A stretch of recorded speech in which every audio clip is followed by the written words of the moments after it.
Ajarani M. Jandam, saat ini PhD candidate Departemen Antropologi di Universitas Indonesia. Dan saat ini memang sebagai freelance consultant dari tahun 2020. Namun pengalaman beliau, professional experience-nya banyak sekali di industri ekstraktif.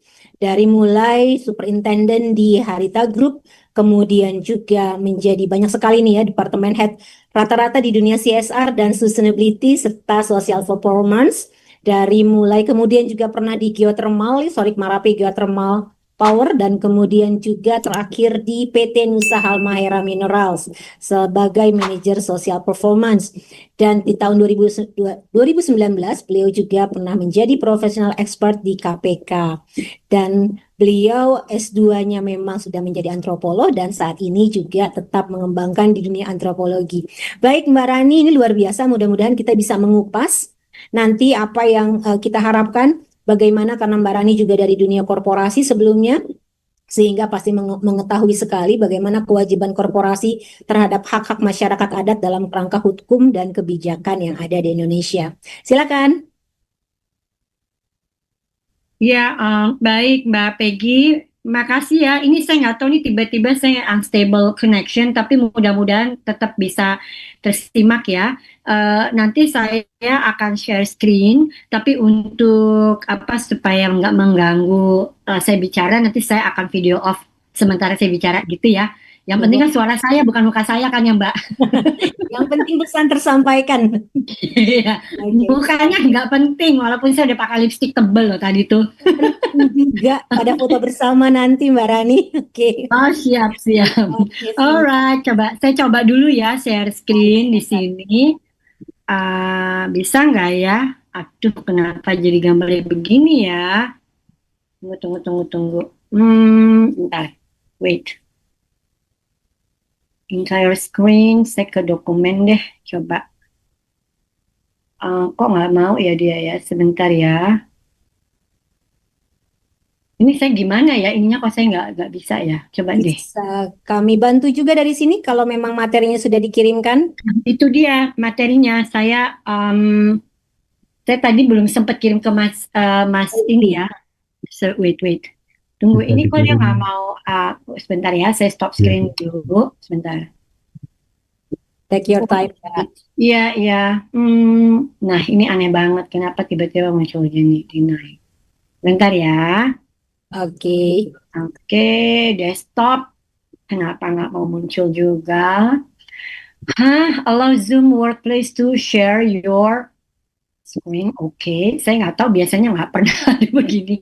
Nah, sudah ada ya. Right. Bentar ya. Kenapa jadi begini ya? Tunggu. Bentar. Yang tershare yang ini ya. Sebentar ya. Saya kan mau ke... Wait. Kok yang ini ya, Mas? Bentar dulu. Bentar. Nah, ini bisa. Sudah masuk belum ya? Belum ya? Belum tampak di layar, Mbak. Wait, bentar. Ini soalnya agak aneh nih saya punya nih. Tunggu, share. Desktop 1, open system. Gak bisa juga ya. Oke, sebentar. Saya mau ke... Nah, ini kok dia tiba-tiba saya ke sini ya. Aduh, mohon maaf nih, saya bingung juga nih gimana ya. Boleh kirim materinya mungkin? Dikirim saja Ibu. Boleh, sebentar. Saya kirim aja ya. Ini tadi juga saya nggak... Wait, saya kirim via email. Mas Faisal boleh WA saya sekarang emailnya? Bapak Ibu. Ya, tolong di WA sekarang ya. Saya tinggal forward jadinya. Tolong WA emailnya, langsung saya forward sekarang. Sorry, it is very ridiculous. Maksudnya sebenarnya jadi nanti sambil Mbak Rani boleh sambil sharing juga kok, nggak masalah. Oke, sambil aku ini ya. Nah, ini sudah ada. Sebentar ya. Aduh, sorry saya jadi bikin delay nih. Sebentar ya. I have to copy new message in Gmail. Bentar. Tunggu. Saya forward dulu. Oke. Include attachment. tadi siapa Mas ini ya? Oke, sebentar saya copy dulu emailnya.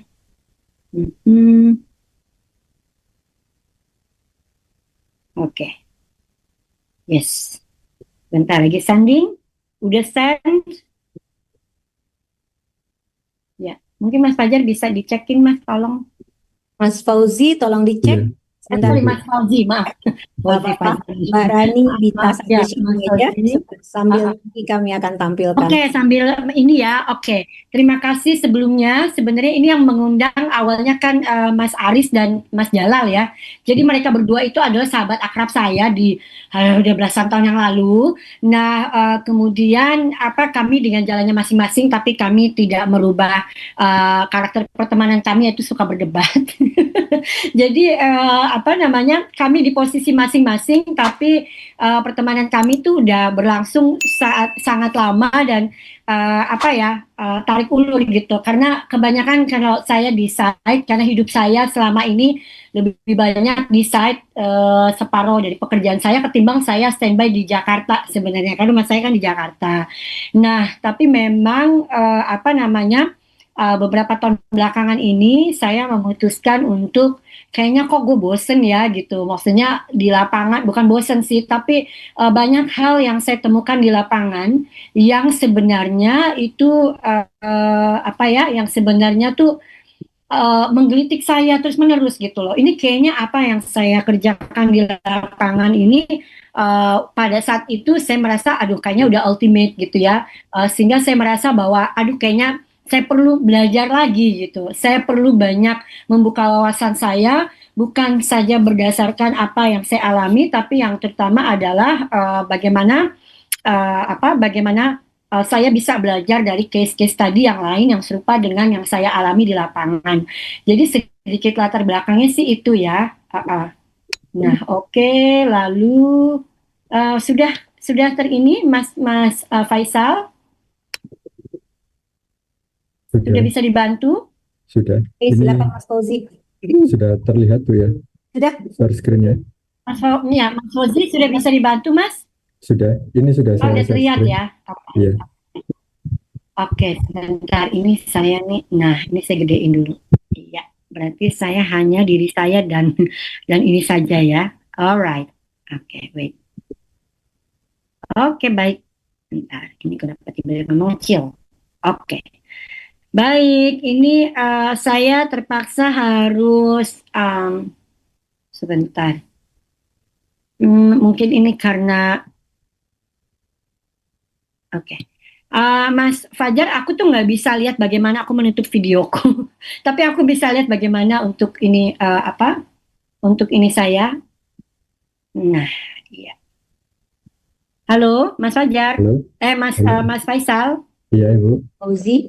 Iya. Mas Fauzi, aduh, I always sorry Mas Fauzi sudah bisa? Sudah, ini sudah muncul. Oke, baik. Di aku udah muncul screen-nya ya. Nah, oke.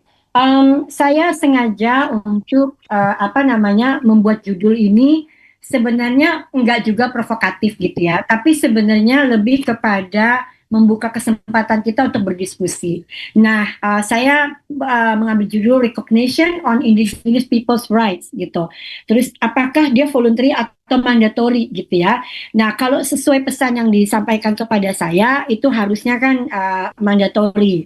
Dan sebenarnya dari pengalaman saya itu posisi perusahaan tentu saja jika ada kerangka aturan yang jelas, lalu kemudian juga ada guidance yang jelas dari policy yang kita punya, pasti perusahaan tambang dimanapun tentu saja akan berusaha sekeras mungkin sekuat tenaga untuk comply to the regulation atau comply to the policy yang terutama yang dikeluarkan oleh pemerintah gitu ya, karena bagaimanapun nyawanya perusahaan-perusahaan tambang yang ada di Indonesia dan dimanapun di dunia ini tentu saja granted permit ya atau permitting yang diberikan oleh negara kepada perusahaan. Nah, jadi saya berangkat dari situ dulu. Lalu kemudian apakah pada prakteknya senormatif itu gitu. Apakah pada prakteknya kita juga bisa mencapai level yang normatif sesuai dengan regulasi yang dilakukan? Bagaimana kalau nggak bisa? Atau bagaimana kalau ternyata regulasinya sendiri itu juga conflicted gitu? Apakah kemudian itu menahan perusahaan untuk kemudian mengakui atau merecognize keberadaan masyarakat adat atau indigenous peoples di sini, dan apakah ketika peraturan itu memang sebenarnya belum ada, apakah kemudian perusahaan punya excuse gitu untuk tidak melakukan apapun terhadap acknowledgement atau rekognisi yang harusnya sejak awal sudah diinisiasi oleh perusahaan kepada masyarakat asli yang memang jauh sebelum perusahaan itu berada di tempat tersebut sudah berkehidupan di area yang nantinya akan menjadi area operasional perusahaan. Nah, jadi saya mulai dari sini dulu ya.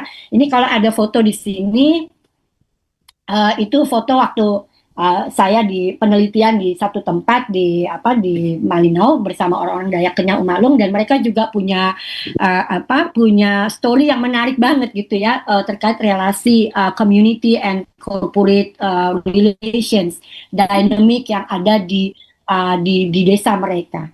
Oke, boleh next Mas Mas Fauzi.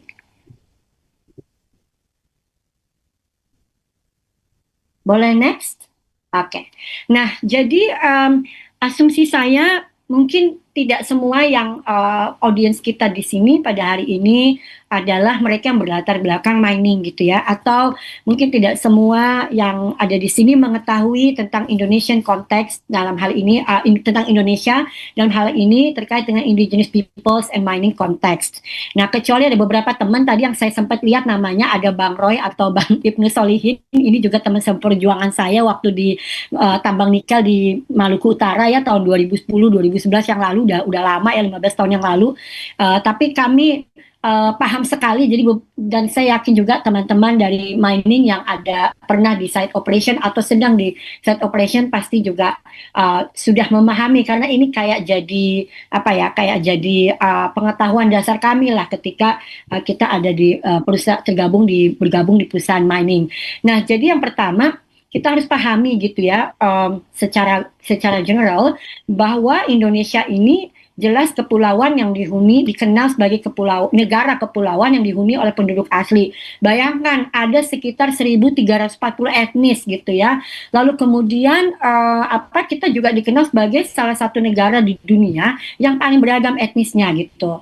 Sampai sejauh ini sudah diteliti ada sekitar 360 kelompok etnolinguistik. Nah, dan juga kalau kita baca Januari tahun 2024 itu dari Trade Government itu kayak securitiesnya Amerika ya, itu masih menempatkan Indonesia sebagai a global player in mining. Jadi bisa dibayangkan betapa kaya, betapa banyak negara-negara berkepentingan terhadap mineral deposit kita. Nah, berikutnya Mas Aziz.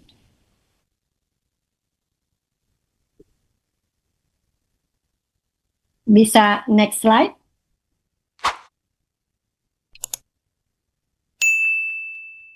Halo, ini kayaknya di saya nggak gerak deh. Ini sudah next slide, Ibu. Oh, sudah next slide. Oke, alright. Data Oke, gini aja. Indonesia. Saya tuh nggak bisa lihat ya. Ini next slide saya, tapi nanti tolong dikasih tahu aja kalau memang udah next slide ya. Oke, nah saya manual aja, saya feeling aja di sini. Oke, slide ketiga adalah peta mining ya, peta Indonesian Mining Area Map, benar ya? Betul? Oke. Betul, Ibu. Iya, ini saya kayaknya saya kesulitan untuk I have to stop video. Oke, nah, baik. Oke. Jadi bisa dibayangkan ya, dengan begitu banyak beragamnya gitu ya, dengan begitu beragamnya suku-suku asli yang ada di Indonesia, atau kita bisa bilang juga indigenous tribes yang ada di Indonesia, lalu kemudian kita menuju peta ini gitu. Bayangin, meriah banget ya kehidupan mining dan relasi antara perusahaan mining dan komunitas atau kelompok masyarakat indigenis yang ada di Indonesia. Bisa dibilang dari Sabang sampai Merauke itu kita tidak ada tempat yang tidak ada deposit mineralnya gitu ya. Betapa kayanya dari Sabang sampai Merauke, kalau kita bisa perbesar itu, nanti Bapak Ibu audiens sekalian bisa lihat di sebelah kiri itu tipe-tipe mineral apa saja yang memang sudah bukan sudah proven, tetapi paling tidak sudah dilakukan feasibility yang ada di feasibility study yang ada di Indonesia. Nah, bisa dibayangkan kita sebagai, atau saya tidak lagi sebagai pelaku mining industry di perusahaan mining, tetapi bisa dibayangkan bagaimana kompleksnya situasi industri mining yang ada di Indonesia related to relationship dengan dinamika yang ada di masyarakat asli. Kalau kita lihat di peta ini, ada banyak daerah yang sebenarnya masih berada di, kalau kita bilang quote unquote itu pedalaman ya. Jadi masih di daerah yang mungkin dihuni oleh masyarakat asli yang masih banyak gitu di sana, dan tidak jarang banyak juga konsesi mining atau konsesi pertambangan yang udah granted by the government, yang sudah granted oleh pemerintah, itu kemudian itu berada di dalam wilayah di mana masyarakat itu tinggal gitu, di mana indigenous peoples atau masyarakat adat itu tinggal. Nah, jadi Bapak Ibu sekalian bisa bayangkan dinamikanya. Next slide, please. Oke, sebelum saya menuju lebih jauh ke sana, saya pikir ini juga pengetahuan yang mungkin juga baik untuk kita tahu ya. Jadi apa sih sebenarnya indigenous peoples itu gitu? Apa sih masyarakat asli itu? Seperti apa sih menurut teori dan konsepnya masyarakat asli, atau yang umumnya di Indonesia kita kenal juga sebagai masyarakat adat. Nah, pertama saya pakai dari ILO ya, ILO Convention nomor 157 tahun 1957, kemudian diratifikasi lagi menjadi nomor 169 tahun 1989. Nah, ini dia sebutkan, jadi indigenous and tribal peoples itu seringkali dikenal sebagai national terms. Jadi terminologi yang sudah nationality dari as a native people. Jadi sebagai, kalau native people kan bisa kita bilang orang pribumi, orang asli bisa juga ya. Lalu kemudian bisa juga dia dianggap sebagai First Nation, artinya kumpulan dari sekelompok masyarakat yang walaupun belum ada state, belum ada negara, tetapi dia sudah menjadi nation di mana itu adalah masyarakat yang lebih dulu tinggal di daerah itu. Nah, biasanya ciri-cirinya mereka adalah masyarakat yang hunter-gatherers, atau kita bisa bilang berburu dan meramu. Kemudian juga mereka yang umumnya tinggal di daerah pegunungan atau di daerah pedalaman. Nah, walaupun sebenarnya nanti ada debate juga tentang ini, tapi saya mau kasih fondasinya dulu. Lalu kemudian saya juga mengambil pengertian atau konsep yang juga sering diangkat oleh, yang juga diangkat oleh AMAN, Aliansi Masyarakat Adat Nusantara di sini, bahwa indigenous peoples itu juga diartikan sebagai masyarakat adat gitu ya. Nah, jadi ada kelompok masyarakat yang memiliki sejarah asal-usul, kemudian menempati wilayah adat secara turun-temurun. Nah, walaupun dalam hal ini juga nanti saya bukan ahli di dalam pendampingan masyarakat adat, tetapi mungkin ada teman-teman nanti yang bisa menambahkan. Tapi paling tidak dalam catatan ini saya juga bisa mengatakan bahwa kadang-kadang ini pengalaman kita ya, kalau kita ada di pedalaman, baik pengalaman saya waktu bekerja di mining yang juga lebih banyak bekerja di daerah hulu gitu, atau di daerah pedalaman, maupun sebagai seorang dengan latar belakang antropologi, kadang-kadang kita juga menemukan kelompok masyarakat yang sebenarnya mereka juga belum punya struktur adat yang mapan gitu.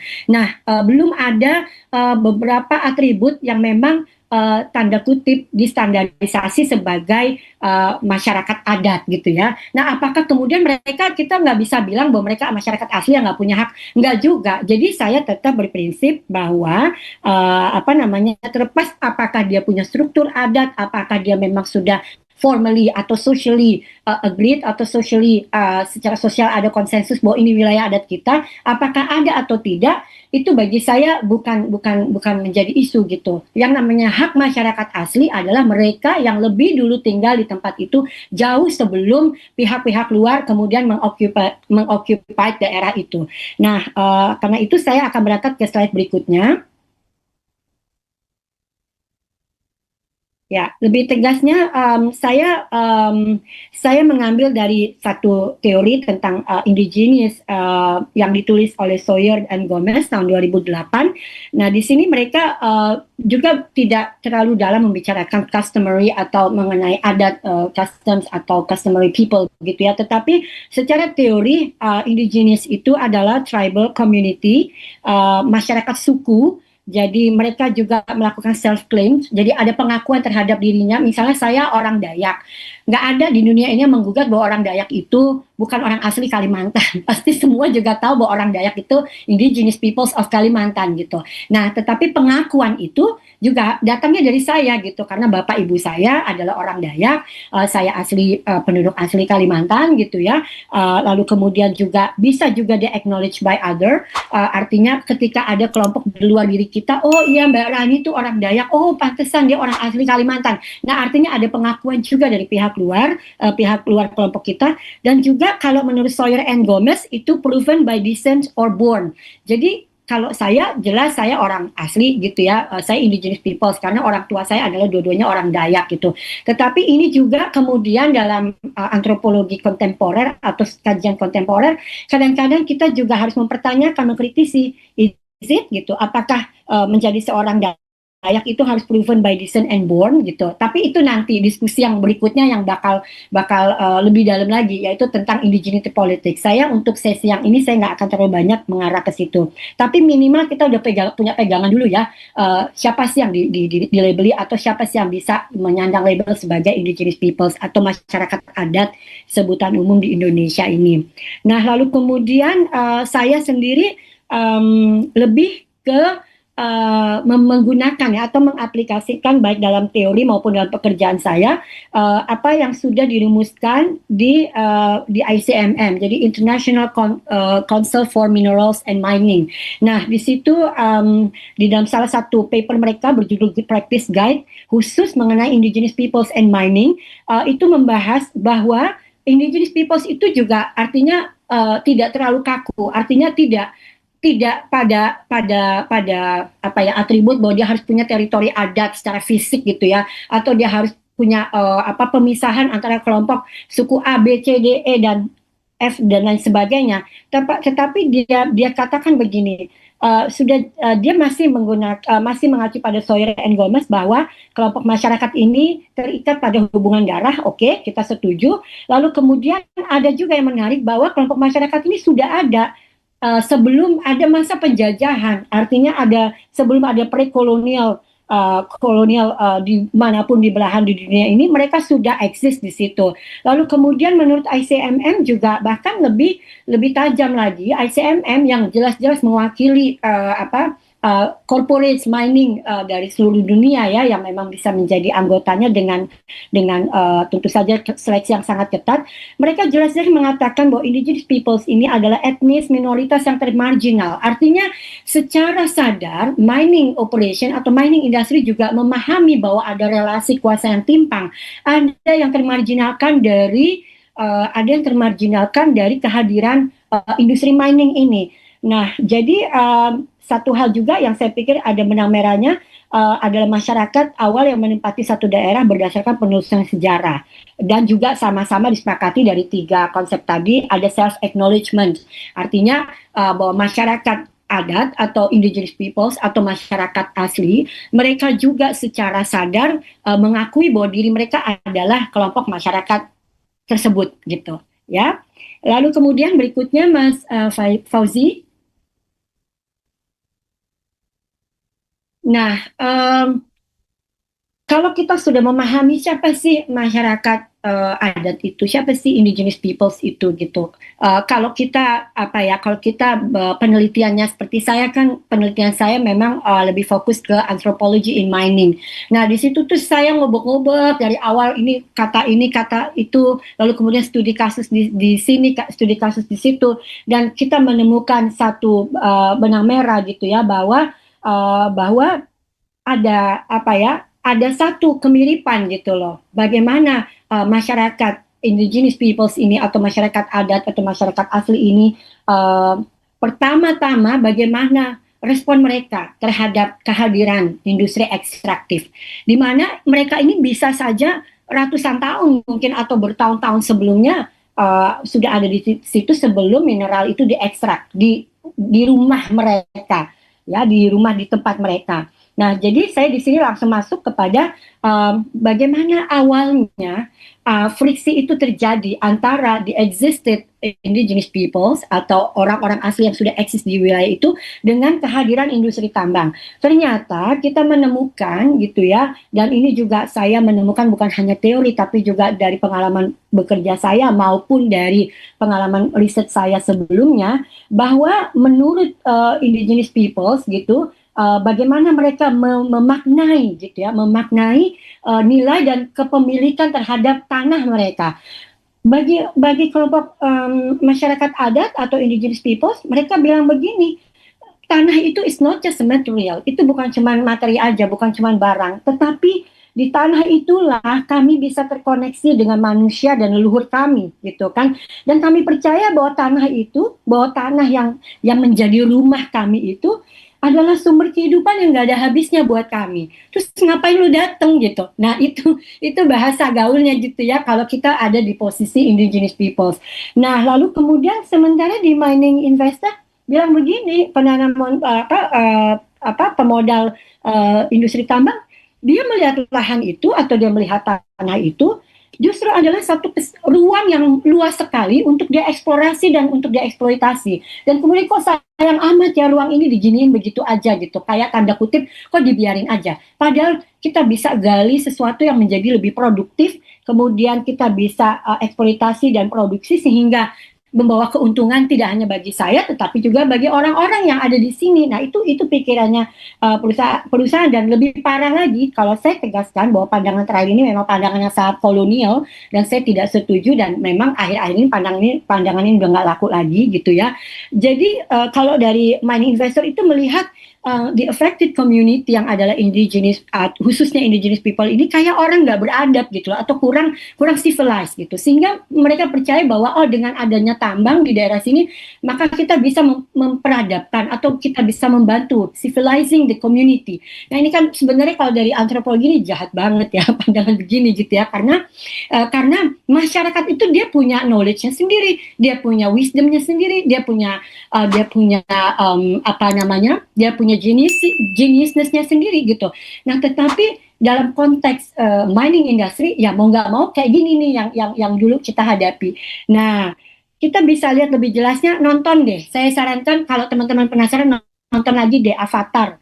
Tapi yang tahun 2009 ya, yang seri pertama itu benar-benar kelihatan bagaimana dua orang pemeran utama di situ fight betul-betul supaya mining tidak merusak tanah mereka, dan kemudian ternyata pada akhirnya mereka sendiri yang harus excluded atau tereksklusi dari tanah mereka gitu ya. Akhirnya kan seperti itu ya filmnya, dan kita bisa lihat di Avatar yang kedua mereka pindah justru ke daerah coastal, ke daerah laut yang sementara budayanya, culture-nya itu sama sekali berbeda dengan culture dan tradisi mereka yang memang orang hutan gitu, orang yang tinggal di dalam hutan gitu ya.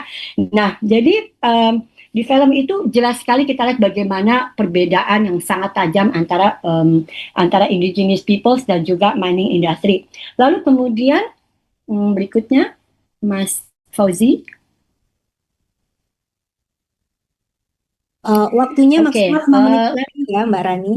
Ya sudah ya, oke. Berikut ini saya lambat sekali. Jadi berikutnya juga karena kita bicara tentang lahan ya atau tanah gitu ya, ada gap pada konsepsi dan perception antara dua kelompok ini, yaitu antara kelompok indigenous peoples dan juga antara pelaku industri mining gitu. Jadi dua-duanya ini pada posisi ada kesenjangan gitu loh, ada gap dalam memahami dan menyadari bahwa begitu mining datang akan terjadi transformasi sosial dan lingkungan yang sangat masif gitu, dan tanda kutip atas nama modernisasi. Nah, saya bisa ngomong gini akhirnya dari akhirnya saya pakai keilmuan saya boleh ya dari antropologi gitu ya. Nah, ketika saya meneliti tentang mining untuk disertasi doktoral antropologi saya itu kan neliti di Kelian ya. Jadi dulu punya Rio Tinto, PT Kelian Equatorial Mining itu di hulu Sungai Kelian.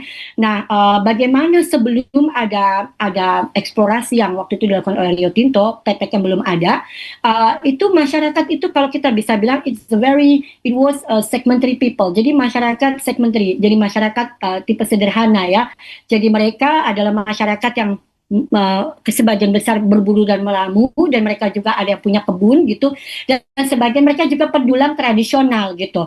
Nah, jadi mereka belum mengerti bahwa bagaimana sih corporate culture gitu, bagaimana mereka harus masuk ke dalam satu sistem di mana sudah ada kelas-kelas kerja, di mana segala sesuatu machinery bergaul dengan mesin-mesin, dan mulai mulai memasuki kehidupan dengan pola-pola yang sangat efektif dan efisien gitu ya, karena memang namanya bisnis tambang ya, salah satunya efektif dan efisien itu juga karena semua berhubungan dengan permodalan, pasti itu yang mereka utamakan gitu.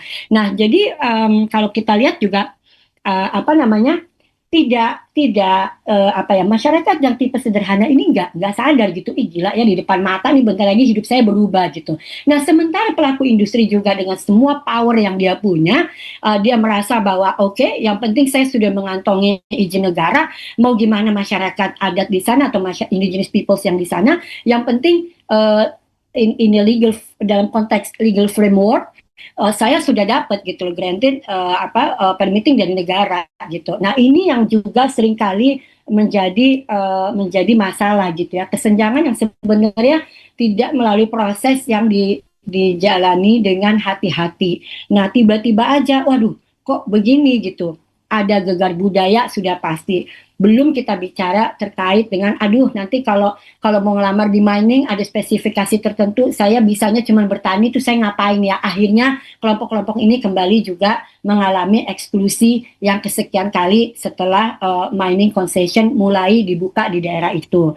Nah, lalu kemudian juga ada hubungannya tadi kesenjangan pemahaman dan less sensitivity. Kalau saya bilang less sensitivity terhadap keberadaan masyarakat adat atau masyarakat asli ini juga kita nggak bisa bilang bahwa itu tanggung jawabnya perusahaan mining saja gitu, tetapi juga mohon maaf dalam hari ini negara juga perlu gitu lah, membuka hati, membuka wawasan mereka untuk ada rasa sensitif bahwa namanya keberadaan indigenous peoples itu bukan hanya keberadaan yang sifatnya ya udah ada orangnya, ada rumahnya, ada ini, enggak, tetapi bagaimana values yang justru akan berubah ketika mereka harus dieksklusikan dari wilayah yang sudah menjadi, yang diprivatkan menjadi wilayah wilayah pertambangan gitu kan. Nah, jadi ini juga saya pikir negara juga banyak beberapa kasus hanya memandang bahwa oke, yang penting kita keluarin, yang penting kita dislokasi, itu orang-orang asli yang ada di sana gitu kan, mau nanti mereka mau ngelamar apa enggak di ini kita ya kita lihat gimana nanti gitu ya. Nah, itu nggak bisa. Jadi menurut saya di sini negara harus punya peran penting, bahkan sampai ke akarnya dia harus paham apa yang telah terjadi dan apa yang diprediksikan akan terjadi terkait dengan keberadaan dan keberlanjutan kehidupan dari masyarakat asli yang sudah terdampak dari yang akan terdampak dari industri pertambangan ini. Nah, jadi kalau saya bilang di sini juga jadi indigenous issue ya, balik lagi tadi, indigenous issue itu lagi-lagi bukan persoalan bahwa oh ya ada rumah panjang, bukan persoalan oh ya ada bulu burung gitu ya, oh ya ada performance yang bagus, yang cantik gitu, tetapi persoalan bahwa ada nilai-nilai yang memang sudah secara turun-temurun mereka pegang, dan kemudian itu akan berubah besar, akan terjadi perubahan masif dan besar ketika ada industri tambang yang tanda kutip mewakili dunia modernisme gitu ya. Oke, berikutnya Mbak Rani, 2 menit lagi boleh? Ya. Oke. Ya, berapa menit lagi Mbak? Sisanya 2 menit lagi. Ya ampun, oke. Saya cepat aja. Berikutnya ini recognition and positioning. Udah. Next. Oke, ini saya nggak akan bicara banyak karena saya pikir beberapa teman-teman juga pasti tahu ya bagaimana ada pergeseran yang terjadi antara terhadap masyarakat asli ini atau masyarakat adat ini terkait dengan rekognisi dan positioning. Kalau masa Orde Baru kita tahu kekuasaan yang sangat sentralistik dan exclusion of indigenous people dan labeling terhadap indigenous people itu juga nggak bisa terelakkan. Sengaja dikonstruksi sedemikian rupa bahwa kita uncivilized, bahwa kita tidak berpendidikan, bahwa kita masyarakat terbelakang. Padahal sebenarnya kalau kita kaji lagi, bisa saja itu menjadi alasan dari negara pada saat itu untuk mengeksklusikan masyarakat yang memang di rumah mereka itu kaya akan sumber daya mineral. Nah, lalu kemudian masa reformasi, saya nggak usah ini banyak. Nah, lalu mendapatkan momentum ketika Kongres Aman tahun 1999 di sini. Jadi, saya mengutip apa yang ditulis oleh Ibu Taniali tahun 2001 ketika dia menuliskan tentang Kongres Aman. Jadi terbangunlah global networking di mana kelompok-kelompok masyarakat ini bersatu berdasarkan trauma kolektif. Jadi ada kebersamaan, semangat kebersamaan di antara kelompok-kelompok masyarakat adat yang tanda kutip tadinya terpencil atau tertinggal ya kalau bahasanya Orde Baru. Nah, lalu kemudian next slide. Nah, saya ambil satu contoh saja, walaupun menurut saya di zaman Orde Baru nggak juga semuanya benar ya, bahwa sebenarnya kalau kita mau lihat di kasusnya PT Chem, Rio Tinto waktu melakukan eksplorasi, mereka sudah dengan inisiatif atau voluntarily, secara sukarela, mereka sudah melakukan rekognisi terhadap penduduk asli yang lebih dulu ada di tempat itu. Jadi zaman eksplorasi itu mereka sudah datang ke kepala-kepala adat, kemudian mereka meminta izin, dan kemudian juga dalam perencanaan strategi tambangnya juga mereka melibatkan pemimpin-pemimpin adat yang ada di situ pada tahun sekitar tahun 1975. Termasuk ketika mereka harus merelokasi kelompok-kelompok petambang tradisional yang sudah exist, yang ada di daerah yang kemudian menjadi pit mereka di kemudian hari yang namanya Prampus. Berikutnya, nah tadi saya agak satu lagi agak kurang tadi. Jadi kalau kita belajar dari kasusnya Rio Tinto atau PT Chem, ada pergeseran posisi kekuasaan. Bagaimana kemudian mereka yang tinggal di situ menjadi landowners tadinya, lalu kemudian mereka berubah statusnya menjadi laborers atau menjadi tenaga kerja yang direkrut di dalam perusahaan tambang. Lalu kemudian juga di dalam transformasi sosial yang terjadi di dalam kelompok masyarakat itu ada pergeseran kelas gitu. Yang kalau tadinya ketat, yang powerful itu noble family gitu ya, lalu common family sepertinya nggak punya suara, tapi begitu banyaknya mereka masuk ke dalam perusahaan tambang sebagai pegawai, itu bisa menggeser kekuasaan karena bagaimanapun ya lagi-lagi kadang-kadang di banyak tempat itu money talks gitu ya, walaupun mereka dari common family tapi karena mereka punya gaji besar dari tambang, mereka juga bisa mempengaruhi kehidupan dan perencanaan apa yang terjadi di desa. Berikutnya, nah ini saya cepat aja, jadi kita bicara kebijakan, menurut saya ini masih di normatif level ya. Nah kita tadi udah belajar ILO ngomong apa, ICMM ngomong apa, ISO 26000 saya pikir juga social responsibility sebagian kita juga sudah tahu. Ada Capman, ESDM tentang PPM, lalu kemudian tentang kaidah pelaksanaan yang baik, kaidah teknik tambang yang baik. Nah saya mau masuk ke bawahnya, paling bawah yaitu IFC. Nah ini IFC nomor 7 dan nomor 8 yang menurut saya itu adalah guidance yang hingga saat ini masih digunakan oleh perusahaan-perusahaan tambang khususnya PMA, di mana belum ada peraturan pemerintah yang secara jelas itu mengatur dan menyebutkan bagaimana posisi masyarakat adat atau indigenous peoples terhadap mining industri atau ekstraktif industri yang ada di Indonesia. Sehingga beberapa perusahaan asing yang saya ketahui yang beroperasi di Indonesia maupun di berbagai bagian lain di dunia ini, mereka secara voluntary juga mengimplementasikan IFC nomor 7 dan nomor 8. Nomor 7 tentang indigenous peoples dan nomor 8 tentang cultural heritage. Berikutnya. Nah, kalau kita lihat di slide berikut, ini saya agak narsis, nggak apa-apa ya.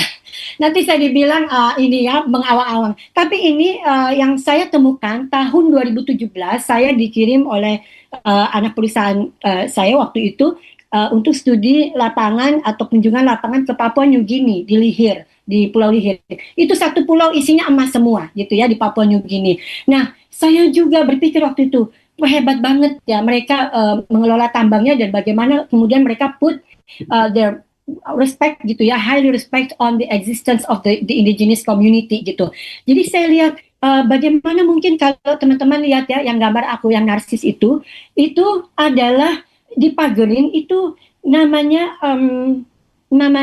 Lihirian Heritage Site. Nah, kalau lihat di rumah, ada rumah kecil di belakang itu boy house. Jadi itu letaknya tepat di tengah-tengah konsesi pertambangannya Newcrest yang ada di Lihir Island. Bayangkan, tepat di tengah-tengah itu nggak boleh di mining, nggak boleh diapa-apain, tapi betul-betul masih dipertahankan oleh Newcrest. Terus saya tanya, bagaimana kalian bisa sampai sejauh ini gitu? Akhirnya mereka bilang, saya juga waktu itu interview juga dari indigenous peoples-nya, mereka bilang, loh kita dari awal itu sudah jelas sikap kita. Bahwa kita bilang, oke, kamu boleh menambang di sini, negara boleh kasih grant, tapi apa yang tidak bisa kamu cabut di sini, kamu nggak boleh cabut. Kita punya boy house. Boy house itu adalah ikatan emosional kita kepada leluhur kita. Dan ini letak boy house ini yang di foto itu di atasnya sebenarnya ada stockyard. Jadi stockpile-nya soil ya, yang dikumpulkan di situ dulu, nanti baru kemudian mereka tutupi kembali gitu. Tapi nggak boleh saya kasih di sini karena itu bukan untuk publik ya. Jadi itu yang terjadi dilihat. Lalu kemudian kalau Bapak Ibu bisa lihat di sebelah kanan itu ada saya ambil dari ISX Australian Stock Exchange picture. Nah di situ itulah pitnya, itu tambang terbuka mereka yang ada di Lihir. Tapi yang menarik apa Bapak Ibu lihat? Ada nggak tuh yang di situ pohon kecil? Nah, apakah ada rimbunan gitu ya? Nah itu namanya Alaya Rock. Jadi Alaya Rock itu adalah bagian dari kesepakatan perusahaan tambang yang waktu mulai hadir di situ dengan masyarakat adat atau indigenous peoples di situ. Mereka bilang boleh di sini, tapi jangan sekali-sekali kamu tambang itu Alaya Rock. Karena kami setiap tahun masih melakukan tradisi, masih melakukan ritual dan lain sebagainya, sehingga kami tetap harus ada connectivity dengan our ancestors. Itu kata mereka. Dan itu disetujui. Nah ini luar biasa, satu contoh luar biasa bagaimana power dari indigenous peoples itu bisa ikut menentukan how the mine technically should be run gitu ya. Oke, berikutnya. Ini aku nggak usah bicara banyak karena ini udah banyak sekali kasus ya di Indonesia juga. Nah, kenapa ini terjadi gitu ya? Nanti Bapak Ibu bisa baca sendiri, lihat sendiri. Kenapa ternyata masih banyak perlawanan? Sementara sudah begitu banyak aturan-aturan, polisi dan lain sebagainya. Berikutnya, nah kita ke root cause-nya, kita ke akar permasalahan. Apakah ini masalah engagement strategy gitu? Atau mungkin ini ada unfinished promises gitu? Nah, kalau kita belajar dari apa yang terjadi di Lihir, bagaimana apakah itu bisa kita bilang unfinished promises sementara mereka sudah punya power lebih dulu, indigenous people sudah punya power lebih dulu, ada poin-poin yang memang itu nggak boleh diganggu oleh perusahaan tambang. Nah, tapi sering sekali terjadi di Indonesia, makanya itu meledak terus gitu ya. Lalu kemudian, nah ini yang paling penting, unclarity on policies and regulation. Nah ini yang saya pikir juga harus menjadi introspeksi kita bersama. Kalau saya dulu waktu saya di perusahaan mining, sekarang saya sebagai seorang peneliti ya, dulu saya bilang begini, kita mau kalau memang ada policy yang jelas dari pemerintah gitu, dari negara kita bersedia untuk comply to the regulation apabila memang jelas apa yang menjadi apa ketentuan yang harus kita lakukan atau batasan-batasan sehingga di wilayah ini kami boleh menambang, di wilayah itu kami tidak boleh karena memang kita harus menghargai existed communities heritage yang ada di situ, atau kita harus menghargai bahwa yang namanya ritual tradisi atau apapun yang menghubungkan spiritual mereka dengan ancestors itu harus tetap hidup gitu, tidak malah berhenti sama sekali hanya karena ada mining site didirikan di situ. Nah itu juga satu persoalan. Lalu kemudian saya setuju banget ada human rights due diligence ya, sesuai dengan tema kita hari ini. Nah ada EIA, ada ESIA atau Environment Social Impact Assessment Standard. Tapi apa yang terjadi gitu? Due diligence itu juga merupakan satu elemen yang sangat krusial ketika kita melakukan due diligence. Kita nggak bisa hanya lihat di permukaan, gitu ya. Kita nggak bisa hanya connect dengan elit-elit yang secara politik dia legitimate di daerah itu. Tapi kita harus turun ke bawah. Karena itu saya sarankan ada ethnographic research based gitu pada saat kita melakukan due diligence. Lalu kemudian kita harus respect to the social historical approach. Nah, pada saat kita melakukan due diligence, kita mengamati, kita melihat, kita bertemu banyak orang, baru kita bisa lihat siapa yang the most legitimate untuk menyuarakan nilai-nilai mereka kepada industri tambang atau kepada negara. Oke, berikutnya conclusion. Ya, udah conclusion ya Mbak Peggy ya. Kayaknya udah lewat banyak banget. Nah, conclusionnya saya nggak akan baca, jadi Bapak Ibu bisa baca. Tetapi ada satu di 2 poin terakhir. Nah, kenapa ini selalu juga jadi friksi ya sekarang ini? Kenapa nggak pernah clear? Nah, kita juga perlu sadar bahwa salah satu dampak dari otonomi daerah atau desentralisasi banyaknya melahirkan pemain-pemain politik lokal yang tidak jarang mereka juga memanfaatkan keberadaan dari indigenous peoples group ini untuk menjadi kendaraan politiknya. Nah, di sini yang kita harus hati-hati ya, karena banyak sekali yang dimanfaatkan kemudian muncullah yang namanya indigeneity politics, bahwa indigenous itu akhirnya menjadi currency gitu loh, ada nilai jualnya. Nah, apalagi kalau sudah di-link dengan extractive industry. Sehingga sebagai kata penutup, saya hanya menyampaikan jangan sampai gitu ya, jangan sampai the rise of this indigeneity politics baik di local level terutama maupun di local regional biasanya sampai provinsi itu malah menimbulkan atau melahirkan bentuk kapitalisme baru atas nama adat atau masyarakat adat. Oke. Kira gitu. Terima kasih Mbak Peggy, maafkan aku ngocehnya terlalu lama. Baik, terima kasih Mbak Rani. Mohon maaf saya tutup untuk sesi ini untuk absen ya karena waktunya kita sudah tidak memungkinkan karena kita sudah behind untuk Mas Fajar sesi selanjutnya yang harusnya di 15.45. Nggak apa-apa Mbak Rani, memang ini juga memang sangat menarik. Mudah-mudahan teman-teman juga sudah mendapatkan gambaran. Dan mohon izin Mbak Rani nanti bisa kalau bisa ngecek ke kolom chat Zoom. Bisa cek di kolom chat Zoom. Oke, di kolom chat Zoom sudah banyak sekali pertanyaan-pertanyaan kepada Mbak Rani yang silahkan nanti bisa langsung dijawab secara langsung di kolom chat Zoom.